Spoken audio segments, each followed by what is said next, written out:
welcome everyone to our first webinar to explain a little bit about who we are. Hear from the gentleman on screen there, Dr. Richard Pyle, our GP clinical lead, and to go through a little bit on the diabetes prevention programme that we're going to be running and rolling out across a number of new areas.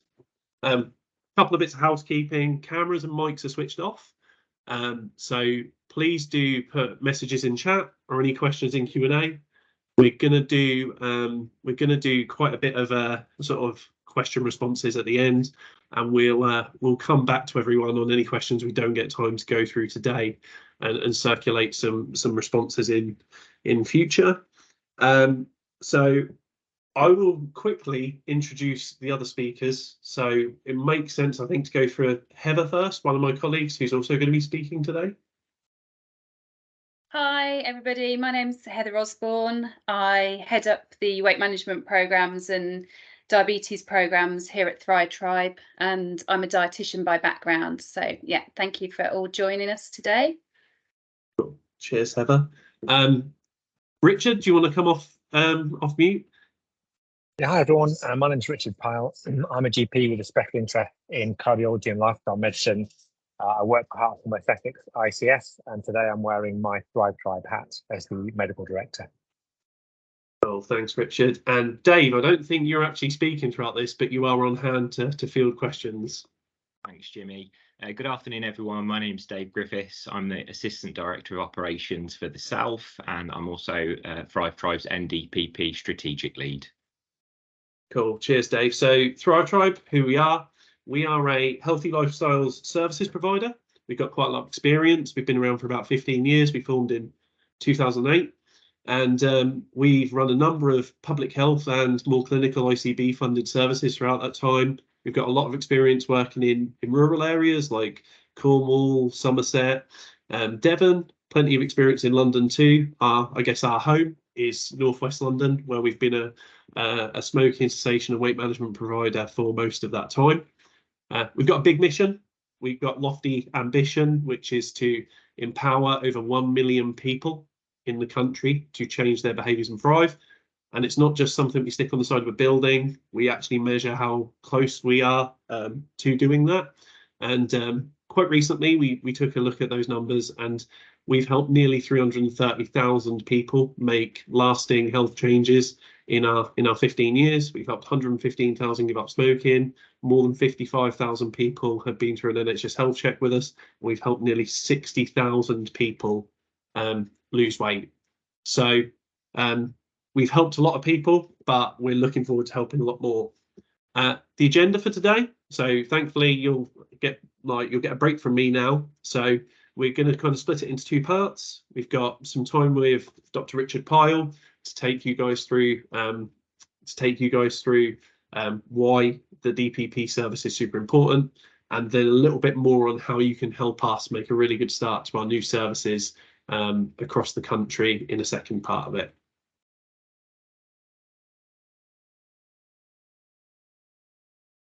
Thank you, Jimmy. Are we right for me to kick off? Is that okay? Great, thank you. I'm going to start with a little bit of an apology. I've been kicked out of the house and my surgery for various different reasons, so I'm doing this from a different location. And if you hear the occasional noise of an ambulance or coffee grinding, then my apologies.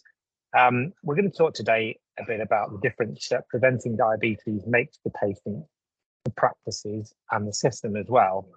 And of course, I'm mindful of the fact that a lot of you will know some of this, so apologies if any of it is already not news to you, but we've generally found these sessions are quite a helpful start to when we provide the NDPP. So in terms of where we are nationally at the moment, there are over 4 million people with diabetes. It's going to rise to about 5 million by 2025. Most have got type 2 diabetes. And it's thought that over a third of UK adults now have pre-diabetes. I mean, that's a staggering statistic. I had to double check that. It was in the BMJ years ago, actually, and it's thought that it's tripled in the last 8 years. I heard David Unwin talk the other day, and he said that he's a low-carb GP. He said in 1986, there was no one with diabetes under the age of 55 in his surgery, and now they've got more than 50. Diabetes costs the NHS a huge amount of money each year, over 10 billion, 10% of the budget. plus all the social care stuff as well. And 2.5 billion of that is spent on the drugs that come with, trying to manage diabetes and the complications of diabetes. And, a lot of you are working in primary care. We're feeling overstretched. Our patients, sometimes feel abandoned. That's a quote that's been used. We provide adequate care, and some of us may provide excellent care, but I don't think we'd all provide it as much as we would like to due to our limited resources, according to the British Journal of General Practice. And it's probably going to get worse. At the moment, we have about 10 to 19 primary care appointments per year, depending on comorbidities for people with diabetes. And the cost is huge to the patient, physical, mental, financial. It's not just about how it affects us. But the thing is that prevention is so much more achievable than cure, which is what this is all about. Could I have a slide, please? This is my one slide that I'm allowed to have. I've been told I can only have one. So I put this together, and this is the concept of the numbers needed to treat. It's something you're probably familiar with, but just to briefly explain it, it's fine to look at medical studies and look at p-values and what's statistically and not statistically significant, but numbers needed to treat is a really practical way of understanding what difference an intervention makes in terms of both when you want to prevent something happening or when you want or something good to happen instead. And prevention is better than cure because modern medicine is mostly rubbish when it comes to long-term conditions. We end up prescribing drugs that are effectively just to manage symptoms, not actually address the underlying cause. And most of the drugs that we prescribe are exactly for that, both for diabetes and for other conditions. And we know, for example, that if we give statins, as you can see on the slide here, we have to give hundreds of people statins to prevent one heart attack, and that heart attack probably doesn't even kill them. We have to give hundreds of people statins to prevent one stroke, and you only need to give 200 people a statin for one of them to get diabetes and 20 to get muscle damage. And yet we consider this good practice and evidence-based, and we give clopidogrel to prevent strokes recurring, but that requires hundreds of people to treat it as well. And even with mild hypertension, with a systolic of less than 160 and a diastolic of less than 100, you don't save those people's lives by controlling their mild hypertension. But if we move further down this table, you'll see how we go from the red into the amber and the green, and a lot of this is lifestyle related. So the Mediterranean diet, you only need 60 people to go on it for 5 years to prevent a stroke, a heart attack, or death. There's much, much better numbers needed to treat. Weight loss for prevention to prevent major morbidity. Now we're moving into the territory of this talk. Only 7 people need to lose weight for one of them not to get diabetes, 13 to avoid hypertension, and 14 to avoid lifelong disability, which has got huge implications. A modified Mediterranean diet in the SMILES trial. Only 4 people with moderate to severe depression on drugs under the care of mental health professionals, only 4 people had to take that for one of them to go into remission. And perhaps the most relevant of all to this conversation today as well, an intensive low-calorie diet for adults who presented with type 2 diabetes. If you've got long-standing diabetes, you need to put 2 people through that process through a low-calorie diet which they engage with for one of them to reverse their diabetes. And if they're newly diagnosed, pretty much 1-to-1. Now for this emphasises the importance of why the potential value of the diabetes prevention programme. And just to recap briefly, this has been around for about 7 years, and it was established as a joint initiative between NHS England, Public Health England, as it was called back in the day, I think it's AHID now, and Diabetes UK. And it's for adults with pre-diabetes, so the HbA1c of 42 to 47, or 6 to 6.4. And it's a 9-month programme. It supports weight loss and or an improved HbA1c. You don't need to lose weight to reverse your pre-diabetes. It's often a question of body composition and perhaps the food that you're taking in as well. And it's relatively early days in the scheme of it, but we do know that you do get a better HbA1c and weight loss in people who complete the NDPP than in your standard sort of weight management service, which is less holistic, less complete, less rounded. And Thrive Tribe are the new provider for the NDPP in your area. And we have a very proud record, having previously provided the service in Cornwall. We have the highest retention rate of patients who go through the course in the country. And there's a strong emphasis on behaviour change, which I think is one of the things that we do particularly well. So in terms of how we do it, my colleagues are going to talk more about the nitty gritty, but just to give a primary care perspective, because I'm aware that even though as a GP, I see the value of this, I'm aware of workload. I'm aware of the fact you've all got other things to do as well. So how do we manage this? Well, you could take a targeted approach. So you can search for people who are pre-diabetic, which you know anyway, because you do that for the quality and outcomes framework. And of course, you can refer those patients into the service, or you can give them some of their key information and encourage them to self-register, which my colleagues will talk more about. You know, you could take a different approach. You could take a bit of a scattergun approach where you simply do a search and you send a text to people inviting them to talk to you if they'd like to be referred into the NDPP with that self-registration option as well. You could offer them a further conversation, not necessarily with a doctor, if you would like, just to establish whether it's something they'd like to engage with. Some of you may have care coordinators in your PCNs and your practices, as we do. It doesn't take up clinician time to do that.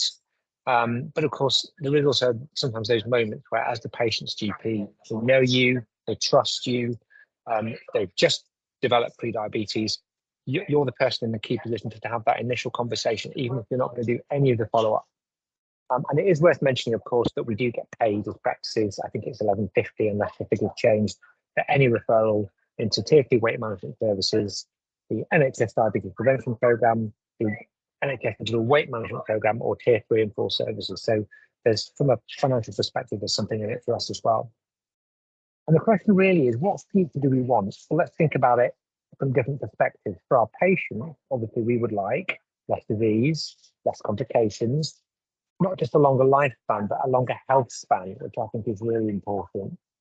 Less time spent in the surgery requesting medication, collecting medication, taking medication, getting side effects, needing monitoring, more appointments, and a greater sense of empowerment and control. And of course, for practices, you know, what future do we want? Well, our patients will be secure. It will inevitably free up appointments. Remember, the numbers that I mentioned get taken up with diabetes. It will increase your capacity. It will reduce your workload, so keep prescribing. It lowers your drug budget. And I know you don't get to keep that money, but if you look at the work done by Dr. Elmin, the local GP, so tens of thousands, I think over £100,000 now on prescribing, which gets the ICB prescribing lead off your back. And also it frees up your resource for other things. It means you as a team have a better quality of life because you can focus on other areas because you prevented or helped people to prevent that long-term condition rather than having to manage it. And it's a marginal gain, but let's face it, it's a gain. And at the moment, any gain in primary care is something to be welcomed. Of course, ultimately, the future that we want for ourselves is that for the health and social care system, we get a reduced burden of disease, fewer, less prescribing, fewer acute admissions, fewer attendances to hospital and GP surgeries. So I'll definitely commend the NDPP service to you, and I'm going to hand over to my colleagues to give you a bit more practical information. Yeah, so thanks, Richard. So obviously Richard's talked through, I guess, the primary care perspective of the services there. It's nice today. We've got people here from multiple ICBs where we're now working in. We've recently contracted to be the new service provider in 6 areas, 4 ICBs in London, Derby and Derbyshire, and Cambridge and Peterborough. So very exciting for us. I'm going to hand over to Heather now, who's going to take us through the core of what our service offer will look like to your patients. Brilliant. Thanks, Jimmy. So yes, as Jimmy says, I'm just going to run through kind of what your patients will get really if they are referred through to us to attend the NDPP programme.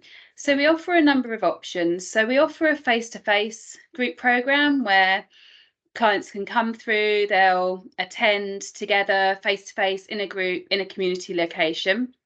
We're really proud of our face-to-face programme.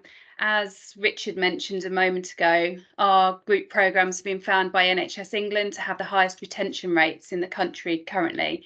And, I believe that is because of the kind of quality of what we're able to provide to our clients. And we try to keep the sessions sort of fun and engaging with lots of great resources.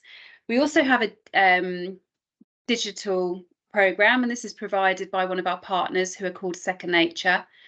And then we also have remote tailored sessions. So these are for Specific cohorts, so it's women who've had a previous diagnosis of gestational diabetes, those with hearing impairment, those with sight impairment, and those from a South Asian background.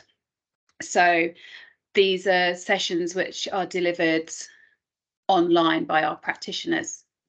So just moving through to tell you a little bit more kind of about our face-to-face group programme. So it's been designed by a team of experts, including dietitians, physical activity experts, experts in behaviour change, and the whole principle of our programme is based on behaviour change. It's something that we strongly believe, helps us to get the good outcomes, particularly over the 9-month programme, which the NDPP programme is. We use things that make us a little bit unique, such as we ask clients, rather than using SMART goals, we use something called 1% experiments. And the reason we use 1% experiments is because actually it gives clients the opportunity to try something. And we know that not everything will go right, but actually by calling it an experiment, we're saying actually it's okay if sometimes things fail, but some things will go well. But by setting very small changes to lifestyle and building on those habit changes, that's how we see the bigger changes in the long term.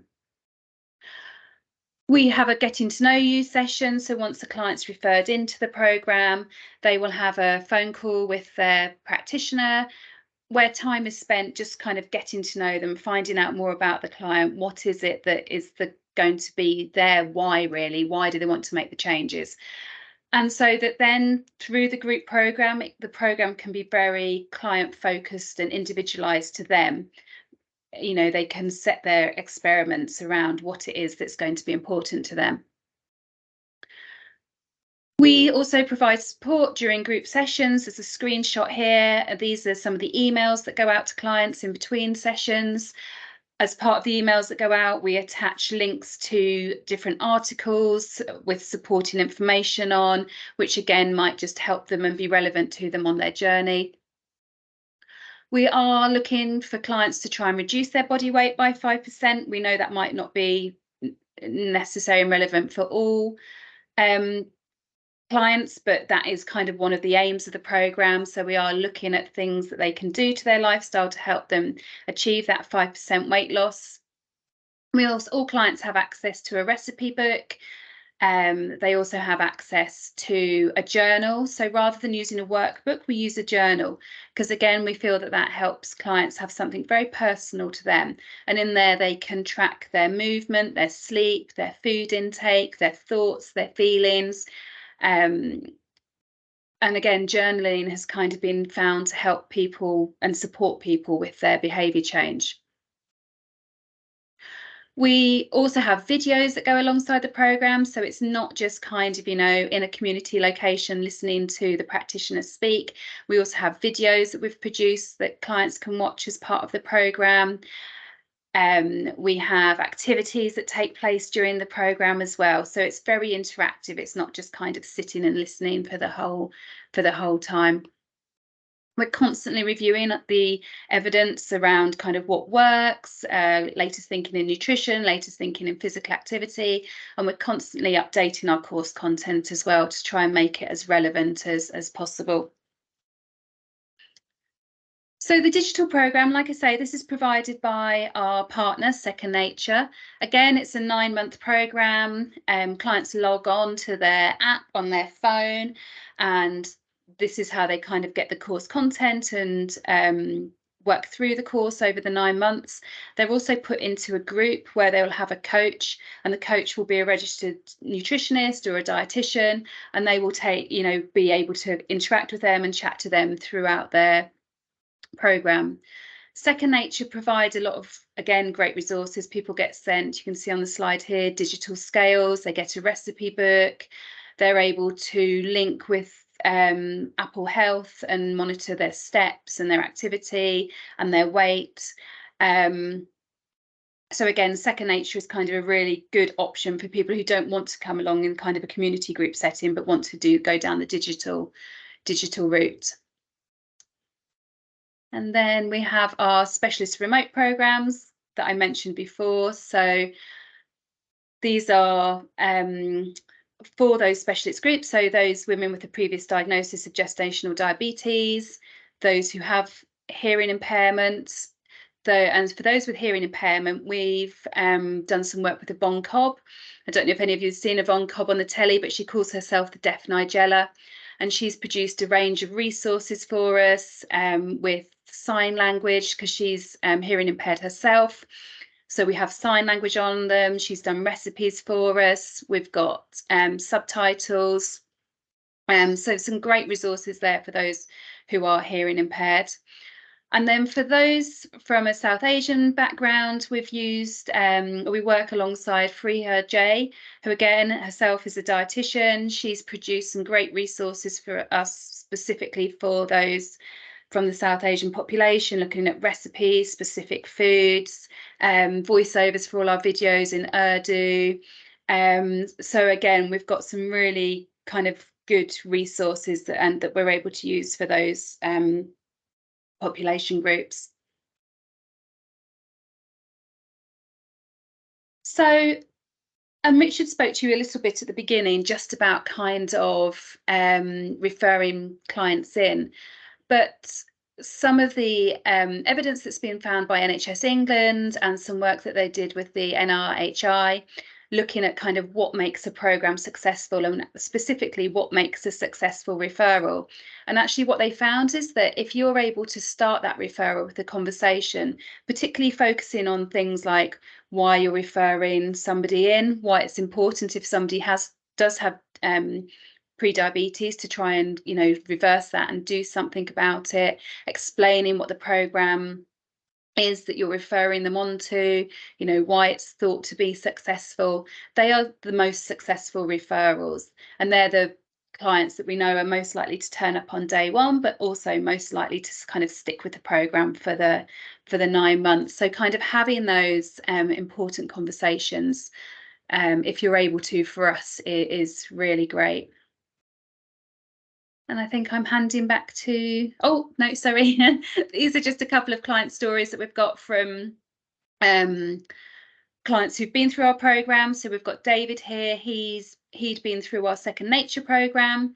And we've got Vivian here. She'd been through one of our face-to-face programmes. But, you know, I think we often try and get client testimonials back because, you know, that's the way that we find out whether things are working and how clients are finding it for them. And I love seeing the client stories and the client testimonials because I think it just makes it really real. So these are a couple of our clients who've been through our programme, who've both had really good outcomes. Yeah, so now I am handing over to Jimmy. Oh, thanks, Heather. So yeah, Heather gave a really great summary there of what the client experience or the patient experience would be like for anyone that did come over to us. The next bit's just going to be a little bit on the practicalities for how you can engage with the service from a primary care setting. So there's a lot of work going on at the minute to mobilise our new services, and obviously there's an incumbent provider in each area. There's slight differences between when the new referral form will be uploaded in each area onto your clinical systems. You can see the dates there for each area. The big thing I would say for everyone in primary care to feel reassured about is that the experience for yourselves will be very smooth. You'll get to a point where there's a new form set up and you'll be able to utilise it to refer into our service. The patients you do refer will go to a new provider. They come to Thrive Tribe rather than the incumbent. But the services will be operational and set up from and ready to work with that from as soon as we accept referrals. We will be delivering some face-to-face group programs starting in December, but we will also be inheriting a number of existing referrals from the incumbent provider, primarily at the start of January. So we will have a lot of face-to-face delivery going on in January and February to service your patients. Probably the simplest way for everyone here to refer would be to do it via the clinical operating system you use in your area, whether that's System 1 or EMIS. Our referral forms are being tested. We're working with specific practices in each ICB at the moment to do that, and they should also populate. The big thing I would say with this is Please do make sure that the form is properly completed before you send a referral, because of how NDPP as a programme is commissioned. We need complete referrals to process them, and it kind of slows things down if we have to go back to the GP or the patient to get more information. So the other part of it is the other way people can join the service is a little bit about what Richard mentioned earlier. We do offer a self-registration option. That's through the healthieryou.org.uk website, which is Thrive Tribe's diabetes prevention website. There's a few caveats to this, so it's not quite as nice as a member of the public can find it and self-refer themselves. We need to know that people have got non-diabetic hypoglycemia to join the service. So for people to refer, they do need an NHS number, they need a relevant blood test result, and they need the date of that blood test result, and it must be within the last 12 months. So if you've got someone who you don't have time to refer there and then, you can push them with that information in this direction. But obviously, if there's the opportunity presents itself in your surgeries to refer people through your operating system, then please do it. So the eligibility is pretty much unchanged in our new service as to what you're used to. People should be over 18 years old. They should be identified as having non-diabetic hypoglycemia, either by a HbA1c test with relevant results or a fasting plasma glucose test. We can accept people with lower blood test results if they've got a history of gestational diabetes, but the big caveat with all of these, which is the one thing that did change a couple of years ago, is that the blood test results must be recent. They must be within 12 months. So a couple of other ways that people would be ineligible are listed here. Probably the most relevant ones from our experience of delivering the programme is if someone that's been through bariatric surgery in the last couple of years, or they have an active eating disorder. Both of those situations, we wouldn't be able to welcome them onto the programme. So what to do right now? This one probably doesn't change. And I hope that everyone here is used to referring to the DPP service in your area. Please keep the referrals coming. It will be as painless as possible while we take over the referral mechanism from the existing provider, happening in most cases at the end of this month, but there are some differences there from that previous slide. So yeah, please keep the referrals coming. The more people that are referred to us, the more people we can support through our services, which will be operational from next month. And it doesn't need to be a GP that sends those referrals. It can be a practice nurse or a healthcare assistant within the surgery. Another thing that would be super helpful is bookings. Talk to us. hello@healthieryou is our overall email at the minute. There's been a hive of activity at Thrive Tribe the last couple of weeks to recruit new teams. All of our areas will have what we call an engagement officer, a person who is dedicated to working with primary care and breaking down your barriers to engaging with the service. So if you want that person to come down and speak to your team, we will be able to do that. Just let us know and we'll book something in for the new year once we've got all of our fresh face new people started in the business. And yeah, this is the first of 6 webinars. Hopefully our future ones will be quite polished, but I thought Heather and Richard did a really great job. So thank you both for talking. No one here needs to come to any more. They're all going to be the same. But thank you for coming along. And if you've got other people in your surgeries or your PCNs who you think would really benefit from finding out about what Thrive Tribe are going to be doing, then please do encourage them to come to our other webinars. They should all have been circulated by the ICBs.